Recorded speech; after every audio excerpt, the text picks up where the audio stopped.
बहनों और भाइयों, 15 करोड़ लोग उत्तर प्रदेश में फ्री में राशन का लाभ प्राप्त कर रहे हैं। आज जो ये सुविधा मिल रही है, क्या 17 के पहले संभव था? 17 के पहले गरीब का राशन समाजवादी पार्टी के गुंडे हजम कर जाते थे। किसी गरीब को राशन नहीं मिलता था। किसी भी जिले का जो जितना बड़ा माफिया था, जितना बड़ा गुंडा था, वह समाजवादी पार्टी का शागिर्द था, उनका पदाधिकारी था। वहां पर संगठित अपराध में लिप्त माफिया भी थे, भू माफिया भी थे, पशु माफिया भी थे, वन माफिया भी थे, खनन माफिया भी थे। एक एक कोई भी माफिया किसी भी क्षेत्र का होगा, वह समाजवादी पार्टी से प्रदेश के अंदर जुड़ा हुआ था। और परिणाम क्या था? ये माफिया की पैरेलल सरकार चलती थी। बबुआ अपने घर के बाहर नहीं निकलता था। बबुआ 12 बजे सो के उड़ता था और प्रदेश की जनता पिसती थी। माफिया समानांतर सरकार चला करके अराजकता और गुंडागर्दी का एक और तांडव करते थे। दूसरी तरफ मुस्लिम तुष्टीकरण की हद को पार करते हुए पर्व और त्योहारों में भी इन्होंने किस कदर अराजकता फैलाई थी, किस कदर अराजकता फैलाई थी।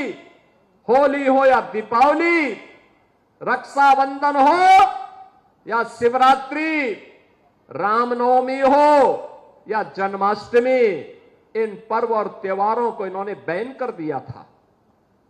यहां तक कि जन्माष्टमी के आयोजन को थाना, पुलिस लाइन और जेलों में इन्होंने रोक लगा दी थी। कहा जन्माष्टमी में भजन मत गाओ, थानों में नहीं होने चाहिए। आयोजनों को इन्होंने रोकने का काम किया था, क्योंकि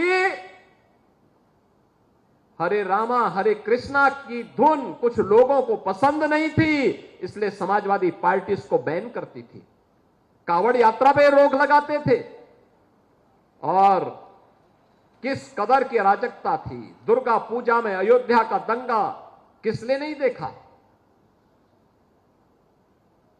देवकाली मंदिर में कैसे मूर्ति चोरी हो गई थी समाजवादी पार्टी की सरकार में। मुझे गोरखपुर से आना पड़ा था, मैं सांसद था, मुझे आंदोलन करने के लिए यहां अयोध्या आना पड़ा था। बहनों और भाइयों, एक तरफ ये अराजकता, ये गुंडागर्दी चरम पर। समाजवादी पार्टी की सरकार के समय गरीबों का राशन लूटते थे, गौ हत्या करवाते थे, गौ तस्करी ये लोग कराते थे, वनों के अवैध कटान कराते थे, जमीनों पर कब्जा करवाते थे। अराजकता चरम पर इनके समय में थी। और आज भी समाजवादी पार्टी के नेताओं को वही दौरे आते हैं, कैसे जमीन पे कब्जा करते थे। आज जमीनों पे कब्जे हट चुके हैं। हमारी सरकार ने, डबल इंजन की सरकार ने 2017 में बनने के बाद एंटी भूमाफिया टास्क फोर्स बनाया। समाजवादी पार्टी के भूमाफिया और गुंडा ने जो जमीनें कब्जा की थी, 64,000 हेक्टेयर लैंड को इनके कब्जे से मुक्त कराया। तो जब गुर्गों से आप जमीन कब्जा मुक्त कराएंगे तो सरगना को तो परेशानी होगी ही होगी।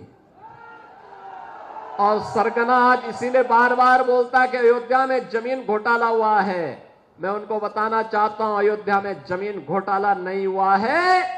1700 करोड़ रुपए अकेले अयोध्या में जमीन का यहां पे मुआवजा बांटा गया। 1700 करोड़ रुपए केवल यहां के किसानों को मुआवजा बांटा गया है। अयोध्या के अंदर हमारी सरकार ने बांटा है।